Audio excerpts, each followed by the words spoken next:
Hi friends, welcome to Garam Masala, the magic spices of cooking. Palada payasam.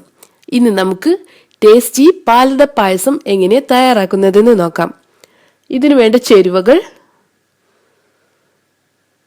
Home made അട 1 cup, പാൽ 2 litre, വെള്ളം 2 litre, പഞ്ചസാര 1/2 cup മുതൽ 1 cup വരെ, നെയ്യ് 2 ടേബിൾ സ്പൂൺ.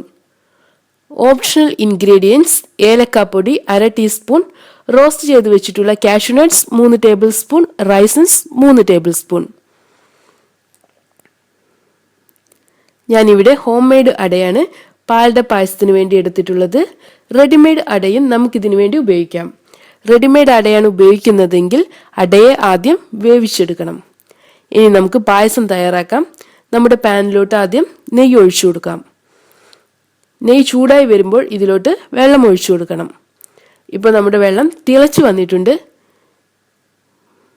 ഇനി ഇതിലോട്ട് നമുക്ക് പാൽ ഒഴിച്ചു കൊടുക്കാം.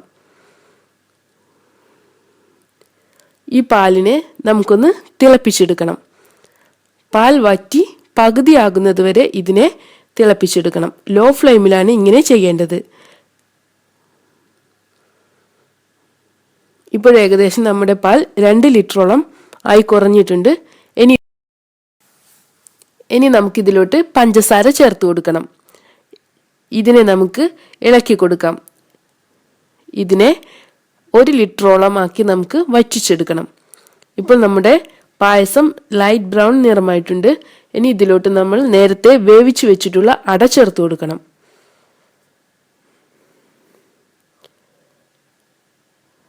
ലോ ഫ്ലെയിമിൽ വെച്ചതിന് ശേഷം നമുക്കിതിനെ തിളപ്പിച്ചെടുക്കാം. നമ്മുടെ പായസം തിളച്ചു വരുന്നുണ്ട്. അടപ്പായസത്തിന്റെ പരുവം നമുക്ക് ഇതുപോലെ നോക്കാം. ഇപ്പോൾ നമ്മുടെ പായസം വിട്ടു നിൽക്കുന്നുണ്ട്. ഇതാണ് അടപ്പായസത്തിന്റെ പരുവം. നമുക്കിനി ഫ്ലെയിം കുറച്ചു വയ്ക്കാം. അങ്ങനെ നമ്മുടെ ടേസ്റ്റി പായസം തയ്യാറായിട്ടുണ്ട്. ഇതിലോട്ട് നമുക്ക് ക്രഷ് ചെയ്ത് വെച്ചിട്ടുള്ള ഏലക്ക ചേർത്ത് നന്നായി ഒന്ന് ഇളക്കി കൊടുക്കണം. ഫ്ലെയിം ഓഫ് ചെയ്തതിന് ശേഷം നമുക്ക് ഇതിലോട്ട് ഫ്രൈ ചെയ്ത് വെച്ചിട്ടുള്ള കാഷ്യൂ നട്ട്സ്, റൈസൻസ് ഇവ കൂടെ ചേർത്ത് കൊടുക്കാം. ഈ സ്റ്റെപ്പ് ഓപ്ഷനിലാണ്.